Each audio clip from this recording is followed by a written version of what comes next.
Bonjour à tous, comment allez-vous?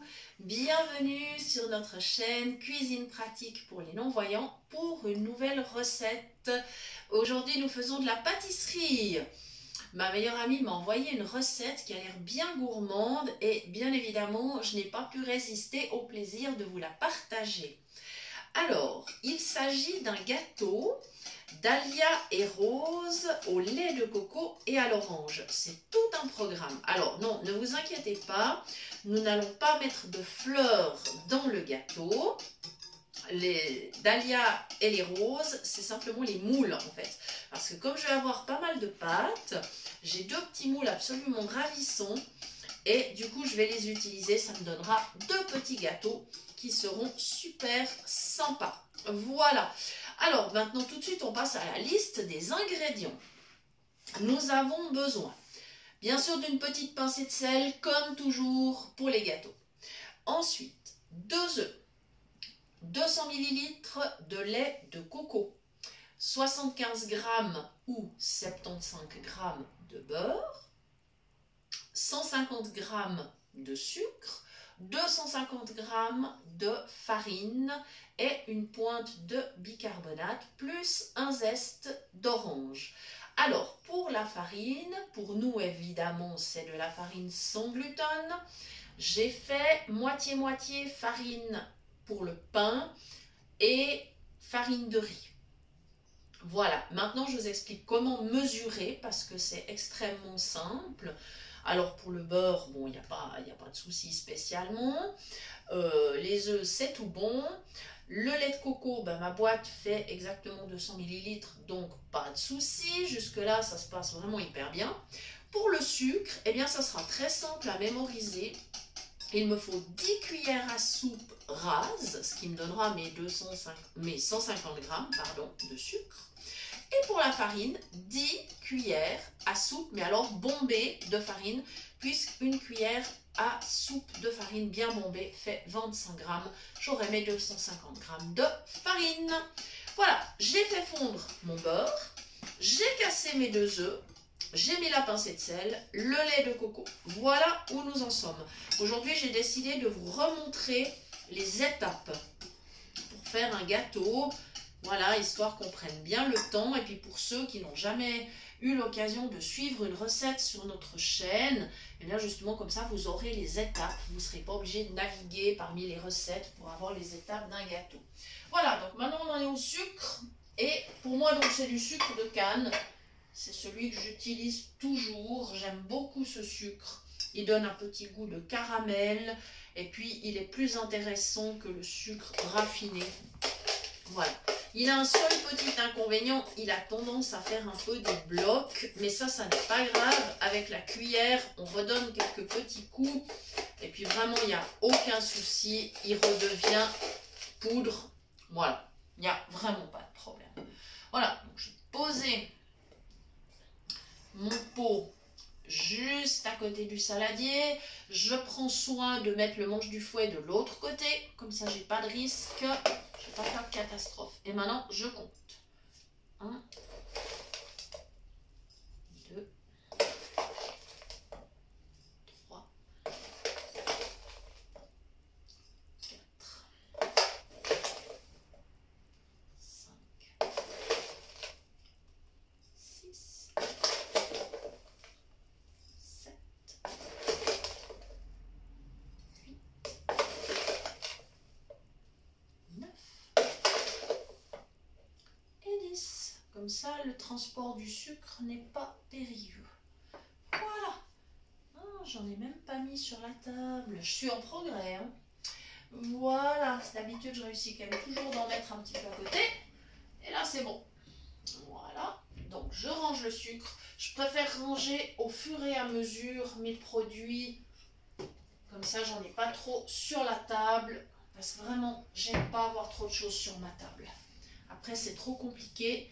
On risque de mettre des trucs par terre. Vraiment, j'aime pas. Donc, je m'organise. Voilà. Là, je continue de brasser. Voilà. J'incorpore le sucre. Et comme mon beurre avait un petit peu chauffé, parce que je l'avais fait fondre, eh bien, évidemment, mon sucre va bien se mélanger et il ne fera pas de cristaux. Ce sucre de canne, il est toujours un petit peu plus craquant que l'autre. Il a toujours un peu plus de mal à fondre.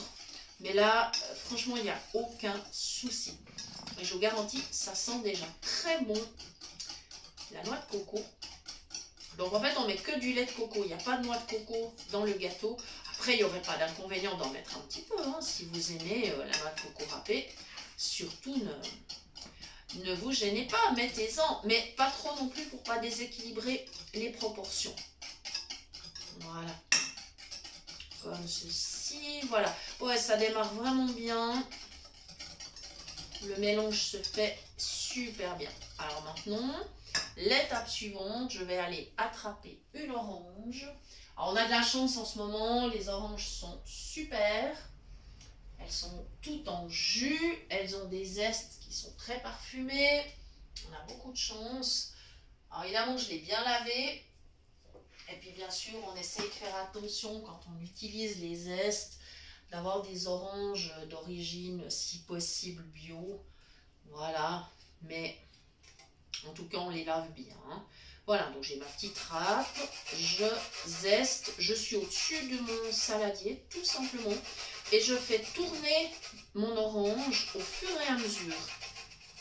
Donc je râpe et je la fais tourner. Et là, je fais attention parce qu'elle a une peau qui est fine. Comme je vous ai dit, c'est les oranges là qui sont vraiment toutes en jus. Donc elle a une peau extrêmement fine, ce qui fait que je ne veux pas mettre la petite peau qui est à l'intérieur parce que ça par contre c'est amer. Voilà, donc je me méfie vraiment, je râpe un minimum, encore faire le fond, voilà, parce que vraiment je ne souhaite pas avoir l'amertume de la petite peau qui est à l'intérieur. Voilà, donc je fais vraiment super attention. Voilà, je pense que là on est ok. Maintenant ce que je vais faire, je vais poser l'orange et avec la main dans la râpe, je vais aller rechercher du zeste. Voilà, parce qu'il y en a toujours un petit peu qui reste à l'intérieur. Il ne tombe pas nécessairement tout. Voilà, donc je le récupère. Il sent super bon. Il faut savoir que dans le zeste de l'orange, enfin dans le zeste des agrumes, de toute façon, de tous les agrumes, vous trouvez l'huile essentielle de l'agrume en question. Voilà. Donc là, elle est vraiment... Alors attention, ça n'a rien à voir avec l'huile essentielle qu'on va acheter en pharmacie, évidemment. Parce que là, elle est vraiment, elle est comprise dans le zeste. Il n'y a aucun problème à l'utiliser. Ne mettez pas de l'huile essentielle, par exemple, que vous auriez acheté en pharmacie dans votre pâte, parce que l'huile essentielle, on ne peut pas la cuire. Voilà, donc simplement, vous auriez bien sûr le parfum, mais on ne peut pas la cuire, l'huile essentielle. Donc voilà. Quand elle est dans le zeste, c'est pas un souci. Si elle est dans le petit flacon, on ne la cuit pas. Je vous donnerai un jour des recettes avec des huiles essentielles. Vous verrez que c'est pas très compliqué, mais il faut quand même quelques règles de prudence. Voilà. Et maintenant, c'est vrai qu'à l'odeur de la coco, c'est ajouter l'odeur de l'orange. C'est super. Ça sent super bon. Voilà. Et alors, à l'avance, j'avais préparé, je ne veux pas non plus vous faire une vidéo trop longue, j'avais préparé donc la farine, enfin les deux farines, puisque moi j'en ai utilisé deux, et la petite pincée de bicarbonate qui va avec. Et maintenant, je vais gentiment mettre ma farine dans mon gâteau. Voilà, donc elle est sur une assiette, donc je m'y prends vraiment en douceur. Je préfère perdre 10 secondes de plus, ça n'a pas d'importance. Mais je m'assure qu'elle arrive bien dans le saladier. Voilà. Les farines sans gluten sont des farines très fines. Elles sont agréables à travailler. Et puis je dois dire qu'elles sont aussi plus agréables quand il faut nettoyer les accessoires. Parce qu'alors, à l'époque où je cuisinais encore avec de la farine de blé, je testais à chaque fois que j'avais fait une pâte à cake, quand il fallait nettoyer le saladier, les accessoires, parce que je trouvais que ça collait horriblement. Et en fait, avec les farines sans gluten, elles sont tellement fines, elles ne collent pas. Et c'est beaucoup plus facile de faire la vaisselle. Voilà, on n'en met pas partout. Et c'est vrai que je me suis fait la réflexion il n'y a pas longtemps. Je me suis dit, eh bien bon sang, quand toute cette colle, ce gluten finalement, il se retrouve dans l'organisme, je comprends que ça pose des problèmes de digestion. Hein. Voilà, enfin, après, pour ceux qui le supportent, tant mieux. Mais franchement, c'est vrai que là, je me suis fait la réflexion. Je me suis dit, ben, ça fait une sacrée colle dans le système digestif quand même. Hein. Voilà, donc, ça y est, la farine est dans le saladier. Ça s'est bien passé. Et maintenant, je reprends le mélange. Alors là, je vais doucement parce que mon saladier commence à être bien plein. Mais ça se passe bien. Je tourne en douceur. J'ai le temps. De toute façon, j'ai le temps. J'ai pas de train à prendre. Tout va bien. J'espère que vous n'êtes pas trop pressé non plus. Mais on arrive à la dernière étape parce qu'après, de toute façon, la pâte va partir en cuisson. Voilà. Donc, les cakes se cuisent à 180 degrés, tout simplement. Et comme là, j'ai des petits moules, je pense qu'au bout de 40 minutes, j'irai mettre mon couteau à bourron pour contrôler la cuisson, si c'est OK. Et puis, si c'est pas OK, je laisserai encore 5 minutes, enfin, on verra. Maintenant, si vous faites dans un grand moule, parce que effectivement, c'est une pâte qui est assez volumineuse, donc si vous faites un seul gâteau, prévoyez un grand moule, je vous le conseille.